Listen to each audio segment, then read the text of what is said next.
Now we are going to discuss carcinoma of the endometrium.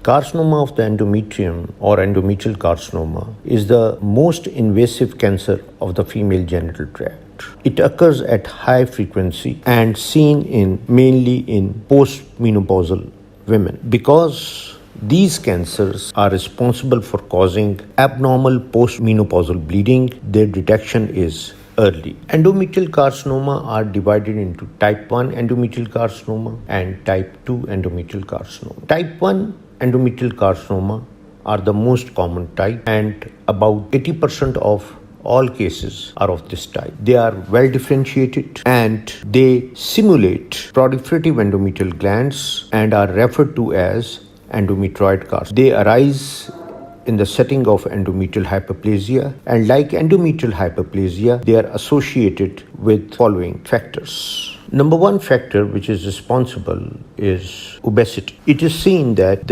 enzyme aromatase is present in the adipose tissue, which converts androstenedione produced by the adrenals to estrogen or estrone, so is a stimulus for the endometrial glands to proliferate. It is seen in various studies that the risk of endometrial carcinoma is increased about 10 to 15% in obese patients. About 30% of the cases in which endometrial carcinoma is seen at a younger age are obese people or obese females. Tamoxifen, which is given for the treatment of the breast cancer, in order to block estrogen receptors, this drug stimulates estrogen receptors in the uterus. Then when we give estrogen replacement therapy in postmenopausal women, it should not be given without progesterone. Otherwise, there is going to be an imbalance. Females who have never been pregnant or who have got continuous anovulatory cycles, they are more prone to suffer from endometrial carcinoma, condition which is known as Lynch syndrome or hereditary non-polyposis colorectal carcinoma, has got a high risk of developing cancers of the colon and other organs. Menarche. It has been seen that early menarche or late menopause, they are important risk factor for the carcinoma of the endometrium, because in both of the cases there is long exposure of estrogen which the endometrium is having. I mean to say that endometrium is exposed to the long exposure of the estrogen in these patients. Similarly, parity. It has been observed that nulliparity or the lady who has got one child has more chances of developing carcinoma of the endometrium, whereas the lady with many children has got comparatively less chances of developing carcinoma of the endometrium. With the result, parity plays a role. Or in short, I can say with low parity, developing endometrial carcinoma is more. Now, genetic mutations like PTN mutations, which is a tumor suppressor gene, it is seen that 30 to 80% of endometrioid carcinoma are associated with this gene. Then there is another oncogene which is PIK3CA, which encodes the catalytic subunit of PI3K and are responsible for 40% of the endometrioid carcinoma. But this mutation is rarely seen in the atypical endometrial hyperplasia, which suggests that it plays a role in the invasion of the cancer. Certain mutations which activate KRAS also stimulate PIK3 AKT signaling are seen in 20% of endometrial carcinoma. Then there is another mutation which is loss of function mutation in ARID1A, a regulator of chromatin structure, is seen in 1/3 of the tumors. It is also seen that ARID1A is also frequently undergo mutation in ovarian endometrioid and clear cell carcinomas, which is seen within the endometriosis. The exact role is not clear, but loss of ARID1A function also enhances P13K ATK signaling pathway. Now P53. Loss of functions mutation in TP53 are present in 50% of poorly differentiated carcinoma, suggesting that the functions are lacking in well-differentiated endometrioid carcinomas. So these mutations are thought to be the late events in tumor progression. Type 1 endometrial carcinoma. In this case, the age is around 55 to 65 years. There is unopposed estrogen stimulation. The patient is obese, suffering from hypertension and diabetes. The morphology of the tumor is mostly well differentiated, and we call it as endometrioid.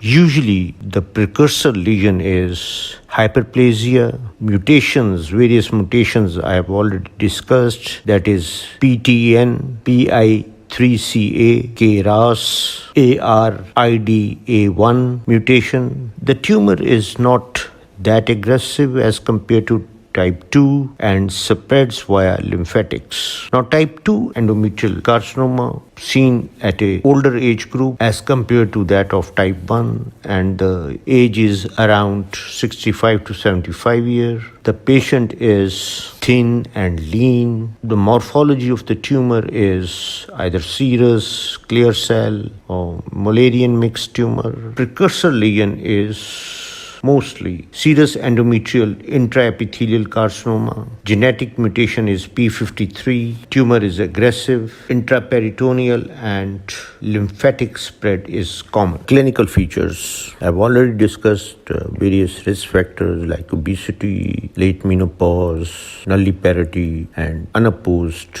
estrogen stimulation either by exogenous or endogenous source. The most important feature is abnormal uterine bleeding, which is mostly postmenopausal. And if you do the ultrasound and CT scanning, the most important finding is the thickness of the endometrium is increased. Now, gross examination. If we see that the uterus is gross enlargement is seen in the corpus, in the body of the uterus, the endometrium is diffusely thickened, but the tumor may present as a polypidal mass which is soft, tan to white, and it is friable. Microscopic features. The most common type is the type 1, and it's also called endometrioid carcinoma. In this case, the glands are crowded, lying back to back against each other with very little stroma, and most of the glands show complex branching. The nuclei which are lining these glands show loss of polarity,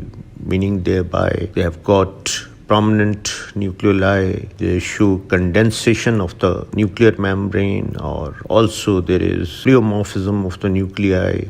These glands infiltrate into the myometrium and also show desmoplastic reaction. Regarding the grading of the tumor, we say that if less than 5% there are solid areas, we call it as grade 1. And if the solid areas are between 5 to 50%, it means that glandular differentiation is less than 50% of the tumor area, where rest of the tumor is in a solid pattern. We call it as grade 2. If the differentiation of the glands is less than 50%, we call it as grade 3. But on the other hand, cytological atypia is marked and there is the grade 1 tumor. We just label it as grade 2 tumor. Squamous element may be present in the tumor, and this squamous element may be benign or malignant. The squamous element is composed of squamous cells with intercellular bridges, well-defined borders, eosinophilic cytoplasm, and formation of keratin pulse. Please consider that this squamous element is not regarded as the solid component. The solid component, when I say, it means that it depends upon the presence of the solid component is basically regarded as the presence of glands and neoplastic cells which are present in groups or sheets. At times, there is a formation of a willow glandular pattern, which is the most common pattern seen in this tumor, and there are short, blunt villi which are lined by cells. The description of the cells I have already discussed with you, and they show cytological atypia. If a female takes hormone therapy already suffering from adenocarcinoma, some of the cells show secretory activity. Rather, some of the glands, they show secretory activity, and we label it under secretory adenocarcinoma. Now, the various features of type 2 adenocarcinoma I have already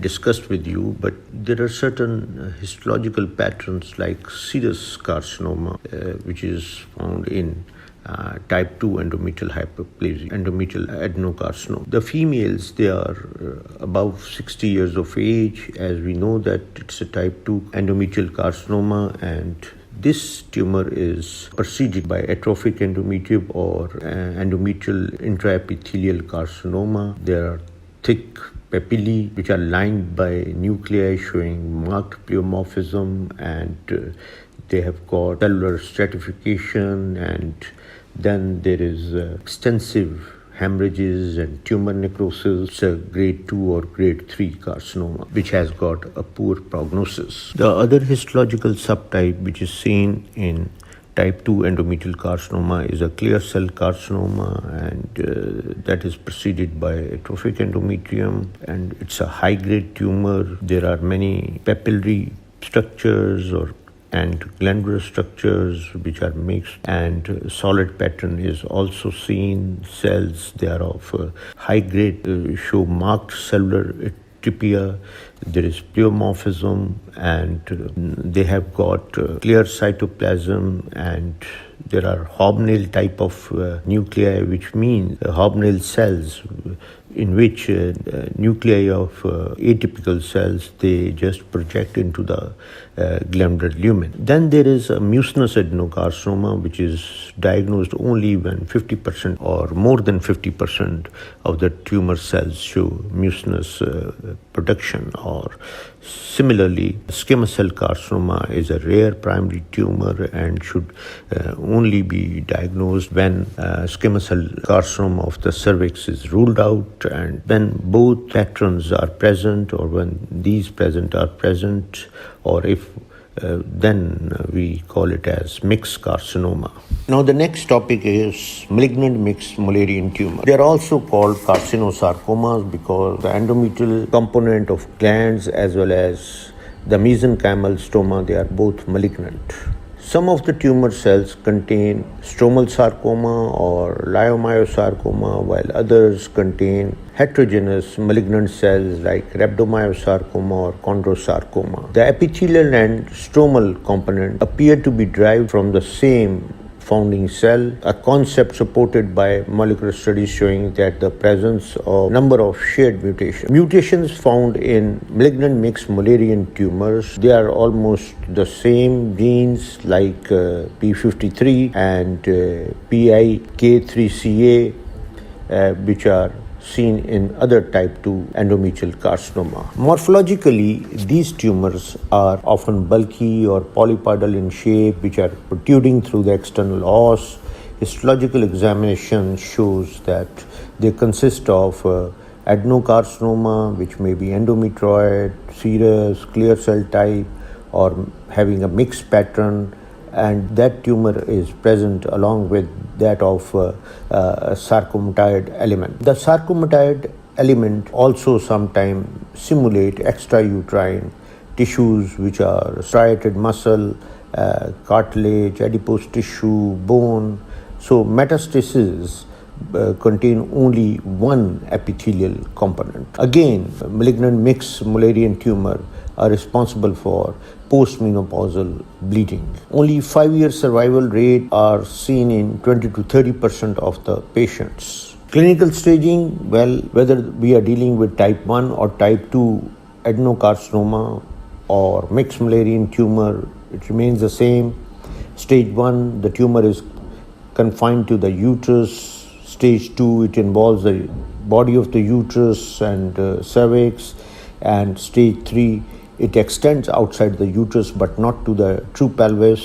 And stage 4, that it extends through the true pelvis or involves the mucosa of the bladder and the rectum. Regarding the diagnosis of these tumors, well, endometrial biopsy is the answer, and also one can see by CT scanning, but the gold standard is endometrial biopsy.